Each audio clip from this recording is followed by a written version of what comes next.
السلام عليكم، أهلا بكم إلى مادليت جيمنج نيوز. اليوم عندنا أخبار كثيرة عن الألعاب ونينتندو والأسعار، وكمان عن ألعاب جديدة تم إطلاقها الآن حديثا. والآن سوف نبدأ مع نينتندو. أول خبر وصلنا يا جماعة إنه نينتندو جالسين يسوقوا أمها يا شيخ، عم إيش يستهبلوا على دين طبعا اغلبكم عارف على موضوع نينتندو بالكبر والسويتش 2 اللي طلعوه انه الاسعار مره غاليه واسعار الالعاب مره غاليه وكذا، انه حاطين الالعاب ب $80 ولا $70 وفوق. انا حاليا ما حتكلم عن موضوع التعريفات الجمركيه ده، لانه هذه اغلبها مشكلتها مع امريكا، واحنا مش في امريكا ولله الحمد. ترامب قاعد يجيب العيد، مالي صلاح في الكلام ده. احنا عندنا الاسعار اعتقد في الاغلب كما عرضوها في البدايه ان شاء الله. فزي ما انتم شايفين في الشاشه انهم حاطين اسعار هذه تقريبا يعني زي كيف تقول لك اشاعات في الاغلب، مو اكيد، لكن يقال انه في الاغلب خلاص كونفيرمد انه هذا اكيد، هذه الاسعار اللي حتطلع. طبعا حاطين السويتش مع دوبي اشوف هذه واضح ان احنا اخبار 100 نعمل بحوث. كيف حاطين السويتش مع ماريو كارت 499 وسويتش لحاله 400 مادلت جيمنج نيوز ما يعرفوا يقروا هنا يا جماعه، فاحنا بنحاول نوظف ناس يعرفوا يقروا. فنرجع الموضوع المهم. نينتندو سويتش 2 مع ماريو كارت وورلد ب 499 والسويتش لحاله ب $450 تقريبا. لكن الصدمه يا جماعه السواقه قسم بالله. يشوف عندكم كيربي فورغاتن لاند وماريو كارت جنب وزلدا برضو ماريو بارتي جامبوري والكلام ده، هذه العاب قديمه خلاص كده طلعت وخلصنا منها وطفشنا منها وكل شيء. يا ولاد الذين حاطينها ب $80.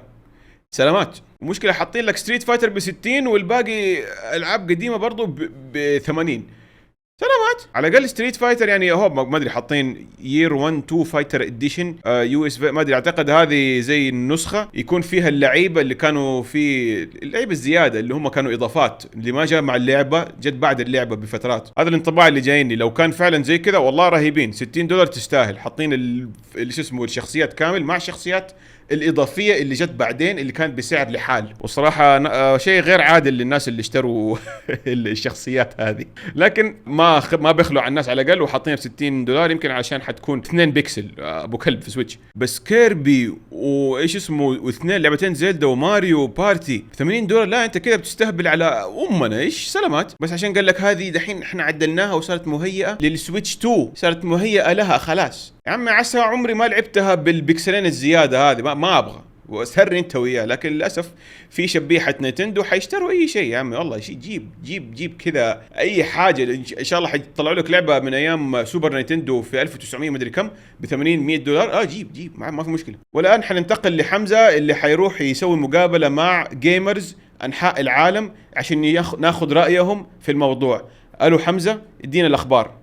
يا حبيبي انتوا إنني مستاء جدا على الأسعار التي تم إعلانها من قبل شركة نينتندو، حتى إنني ذهبت إلى هناك وهناك لكي أتحقق من صحة هذه الأخبار، وحتى قررت أن أخرج هاتفي الشخصي لكي أتصفح الإنترنت وأتحقق من صحة هذه المعلومات ولكي أرى السعر بعيني. فعلا شركة نينتندو قد خانتنا نحن اللاعبون بهذه الأسعار المخلة، وشكرا لكم لاستضافتي في مادليت جيمنج نيوز.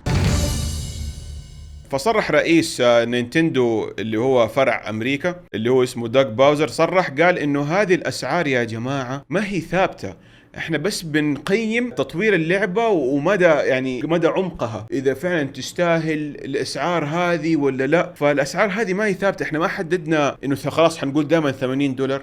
يمكن نجيب العاب اقل، لكن يمكن نجيب العاب اعلى كذا يعني $100. طبعا هو صرح كذا على اساس انه بيرد على الناس اللي زعلانين على الاسعار هذه وكذا، فزي اللي قالك بيهديهم. هذه اسعار مو ثابته يا جماعه، احنا في الاغلب حنزيدها كمان زياده. وكمان صرح رئيس نينتندو فرع امريكا السابق اللي هو ريجي ايش اسمه، معلش ما اعرف الاسم، في الفيديو هذا اللي انتم شايفينه دحين قدامكم. طبعا ما حقول كلام انجليزي كله، انا حاختصر لكم الموضوع. جابوه في المقابله وكانوا بيتكلموا عن نينتندو سويتش 2 وورلد، هذه اللي حتيجي اللعبه اللي حتيجي مع السويتش، اللي يعلمك على السويتش هذه الازرار حقتها ايش تسوي وكيف المغناطيس يشتغل. طلعت انه هذه حتنباع $10. هم جابوه في مقابله خلوه يتكلم عن الموضوع ذا، انه ايش رايك في الموضوع ذا، انه هل تشوف انه كان المفروض يحطوها ببلاش؟ اكيد كان المفروض لازم يحطوها ببلاش، وهو قال نفس الشيء انه ايوه المفروض هذا ينحط بلاش، هذا مره ما يستاهل. انه حتى كمان نتكلم عن زمان ايام الوي القديم ذا ابو بريموت بحركات. اذا انتم فاكرين الوي ذا نزل معاه لعبه وي سبورتس، كل ما تشتري وي حتلاقي معاها وي سبورت. يقول انه حتى في ذاك الوقت انا يعني وقفت لهم في حلقهم انه يحطوها هذه ببلاش مع الجهاز، ولا كانوا هم رافضين، كانوا يبغوا يحطوها بفلوس بفول برايس السعر كامل. وزي ما اغلبكم عارف انه هذا كان شيء يعني حركه ناجحه جدا مره، كل الناس كانوا يلعبوا وي سبورتس، حتى اهالينا يا شيخ اللي ما عمرهم مسكوا لعبه في حياتهم كانوا يلعبوا وي تنس، ونقعد كذا احنا في الصاله ونقعد نسوي حركات. كانت حركه ناجحه جدا. لكن نينتندو في ذاك الوقت كانوا يقولوا لا نبغى نحطها بفلوس وما ادري. وخوينا ريجي ما قصر، قسم بالله يعطيك العافيه، خد بوسه في جبهتك، خلاها وقف في حلقهم قالوا لا والله ما تمشي الا ببلاش في الجهاز مع الجهاز. فنائب رئيس قسم المنتجات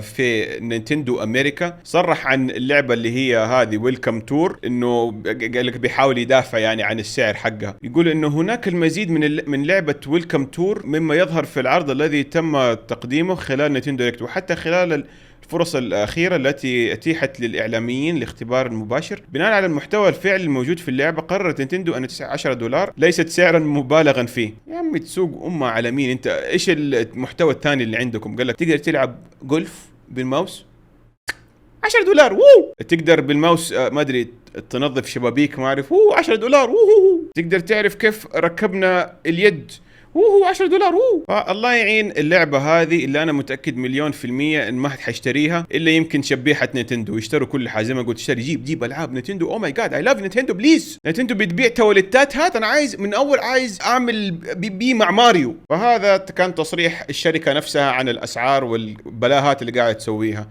دحين نخش يا جماعة في خبر ثاني بس برضه له علاقة بنينتندو، اللي هو الطلبات المسبقة. دحين فيلم كبير صار، قالوا انهم حيسووا تأجيل للطلبات المسبقة لنينتندو سويتش اول علشان يشوفوا موضوع التعريفات الجمركية هذه اللي قاعدة تصير. خلاص دحين قرروا انهم يصملوا ويحطوا الاسعار السويتش نفسه والالعاب زي ما هي، لكن الاكسسوارات غيروا رفعوها شويه.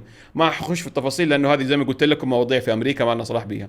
عموما ما علينا. خلاص اطلقوا الطلبات المسبقه للسويتش، وعلى طول السكالبرز. اذا ما تعرفوا سكالبرز هذول ناس تقدر تعتبرهم جزم يعني تخيل جزمه، هذا السكالبرز عباره عن ناس يشغلوا برامج ويسووا لك اكثر من حساب عشان يدخلوا ويشغلوا البرنامج ده، ويحاول الحسابات هذه تشتري اكبر عدد من الاجهزه او من اي حاجه اي منتج بشكل عام. فهم ايش يسووا؟ يقوموا يطلقوا البرنامج ده ويحاولوا يشتروا لك اكبر عدد من السويتشات عشان زي يقول لك يحتكروا السوق، يخلوه كل سويتش عندهم يبيعوه مثلا بدل ما هو ب $500 يبيعوه ب $2000. وفي ناس تشتري شبيحه نينتندو تشتري جيب $2000 $1,000,000 خذ كل فلوسي. فتقدر تشوف في اي باي يا جماعه اهو قيدوا اهو يقول لك نيو نينتندو سويتش 2 كونسول بري اوردر انه هو خلاص قدر يلحق يشتري من المواقع نينتندو سويتش يعني، وقاعد يبيع دحين الباشا $1,000 دبل السعر. يا ابن الذين ودوبي شايف حاطط $500 التوصيل عشان يوصل لك يدفع لك $500. يا سواقه يا عمي، اي باي قسم بالله بحر سواقه حراميه يا عمي. قلت لك تخيلوهم جزم. ففي ناس قاعده تحاول تحارب الناس دول اللي هم سكالبرز.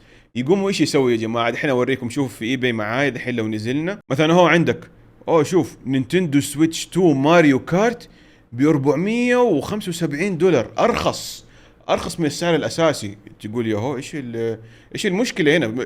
يعني هذا مره عرض مغري، خليني اشتري الان بسرعه. لا يا جماعه انتبهوا صلوا على النبي. لو تقروا يقول لك كاتب نينتندو سويتش 2 ماريو كارت بندل سي ديسكريبشن، شوف الوصف. فلما تدخل تشوف الوصف ايش يقول لك؟ يقول لك انه هذا بيبيع لك صوره ورق A4 8 في 10 مدري ايه صوره للجهاز، مو بيبيع لك الجهاز نفسه. حتى يقول لك نو كونسول، حتستلم صوره للنينتندو سويتش 2 مع ماريو كارت بندل فيديو جيم، وممنوع ما في ترجع فلوسك او تسوي كانسل للاوردر، ما في. فانت تشوفها اوكي يمكن هو بيحاول يضحك على الناس، لكن لا هو مو بيحاول يضحك على الناس، هو بيحاول يضحك على السكالبرز دول المعفنين اللي يشغلوا بوتات وشغل بس اضغط زر البرنامج يشتغل ويروح يشتري اكبر كم يقدر عليه.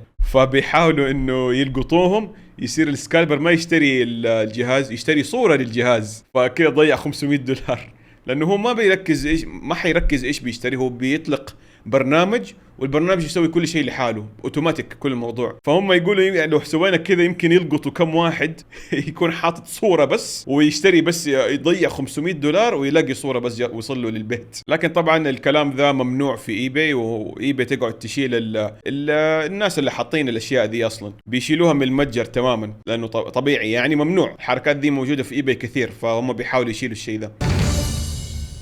وهذه اخبار نينتندو اللي وصلنا لها حتى الان. فهل حتشتروا لسه السويتش 2 ولا لا؟ قولوا لي في التعليقات وحديكم رايي في اخر الفيديو. لكن قبل ما نوصل للنقطه هذه عندي خبر واحد تاني زياده بسيط لطيف.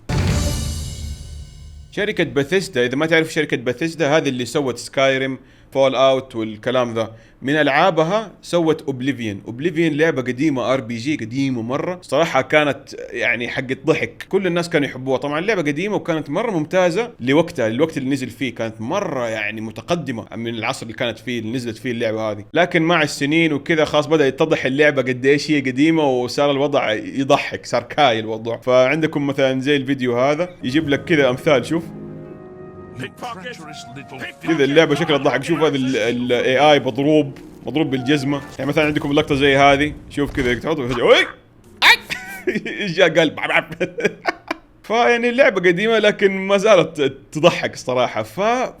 فجأة كان أول دقيقة قبل ما نقول فجأة يعني والكلام ذا، قبل فترة كان في إشاعات إنهم حينزلوا اللعبة ذي ريماستر محترم وزي كذا، لكن كانت فقط إشاعات، ما في شيء تم إعلانه بشكل رسمي. قبل 3 أيام يا جماعة فجأة اللي باثيسدا ينزلوا لك فيديو أعلنوا رسميا إنه فعلا في اوبليفيون ريماستر. هنا الناس تجنت كذا وما ادري ايه. وتخيل دحين انت واحد من محبين اللعبه هذه متشوق للريماستر حقهم، تقوم تتفرج الفيديو ده وتشوف اللقطه هذه. خلينا نشوف كذا، شوف اوبليفيون ريماسترد، وانت واو يلا متى حتنزل؟ افيلبل توداي. واو واو يا باثيسدا. شركة باثيسدا كان دائما عليها ملاحظات، دائما العابهم خربانة وما ادري، لكن زمان كانوا من الجوتس على اسمع يعني من سمعتهم. انا صراحة ما لعبت العابهم، لكن هذا اللي اسمعه يعني بين الناس. فالناس شافت انه اول ما اعلنوا عنها اطلقوها في نفس يوم الاعلان، اطلقوها قالوا دحين موجودة، نزلها يلا تفضل روح العب يا باشا. والناس اتجننت، يا سلام. اللعبة نازلة من 3 أيام يا جماعة، وقيدهم وصلوا إلى 169 ألف لاعب حاليا قاعد يلعب رايت ناو. يعني اللعبة مليانة والناس قاعد تمدح فيها. واللي حابين مرة حابينه الناس في الريماستر هذا إنهم خلوا الحركات اللي تضحك اللي وريتكم هي من شوية ما زي ما هي. حتى اللعبة كان فيها أغلاط، وفي مثلا تسجيلات صوت غلط ما قصوها صح وما أدري إيه، سابوها زي ما هي. فالناس حبوا الشيء ده مرة، إنه قدروا اللعيبة، إنه قالوا انه حتى الحركات الهبله اللي في اللعبه الجليتشات وما ادري ايه وكذا موجوده زي ما هي. ما اعتقد من ناحيه جليتشات، يمكن حسنوها، اكيد ما جربت الصراحه ولا شفت، بس على قولة الناس ما اعتقد انه في جليتشات زي اول، بس في حركات تضحك ما زالت موجوده في اللعبه. فاذا انت من محبينها واذا جاك فضول اللعبه دي، تفضل روح العب يا باشا، استمتع. ودحين حننتقل لرايي لموضوع نينتندو. فاحنا دحين في فترة الرأي في موضوع نينتندو الخاص بي أنا يا جماعة. أنا أشوف إنه نينتندو سايقين أمها. أوكي يس فعلا. هل حشتري الجهاز؟ يمكن مو على طول، يمكن حستنى عاد إذا موضوع السكالبرز وما حقدر ألاقيه في المحلات بسرعة، لازم أروح ألقط ويطلع لي السعر ب 3000 4000 5000 ريال، لا أسري يا عمي والله ما أشتري. أنا حستنى لين ما يكون في سعر مناسب، سعره الأصلي أو قريب من السعر الأصلي، لأنه هنا في السعودية عشان في هرجة طويلة ما بشرحها. لو لقيتها بسعر مناسب يعني حشتريها إن شاء الله.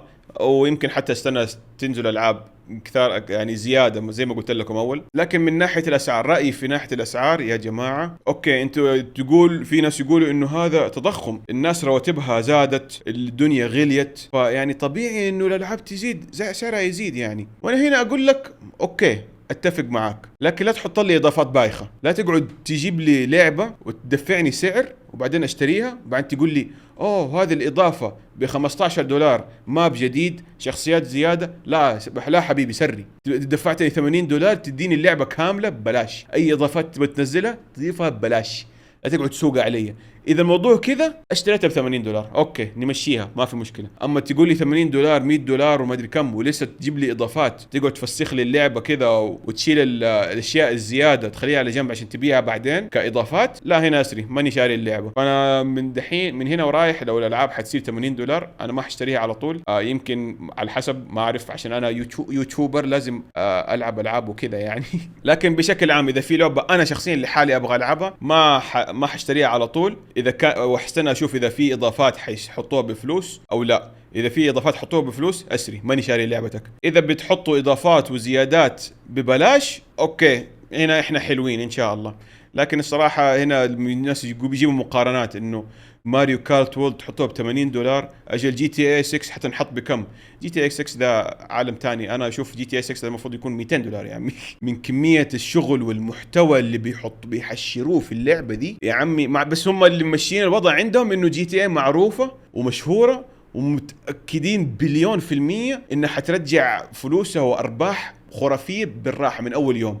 هم متأكدين فيمكن هم يراعوا في السعر شوية ولا هي تستاهل أسعار خرافية يا عمي الشغل اللي بينحط فيه ذا. بس لما تيجي تقارن لي لعبة زي كذا بماريو كارت وورلد أقعد أمشي تقدر تتسوق في العالم تتسوق نايس قال تقدر تسوق في أنحاء العالم حق ماريو في أي مكان تقدر تروح. إيش أسوي لك طيب؟ أسوق بس واو شكرا. طب إيش حسوي؟ أتصور أنا يعني إيش أسوي؟ لا ما تقول لي هذه اللعبة $80 وجي تي اي 6 $80 لا مرة لا. إذا جي تي اي 6 $80 ماريو كارت وورلد $50 لا تقعد تسوق على أمي. وهذه كانت أخبار اليوم. شكرا لمتابعتكم لميرلي جيمنج نيوز. إن شاء الله أكون وصلت لكم معلومات تمام. طبعا لا تنسوا لايك وسبسكرايب عشان تشوفوا الأحدث الأخبار في عالم الألعاب هنا في قناة ميرلي جيمنج نيوز. لا تنسوا لايك وسبسكرايب ومع السلامة.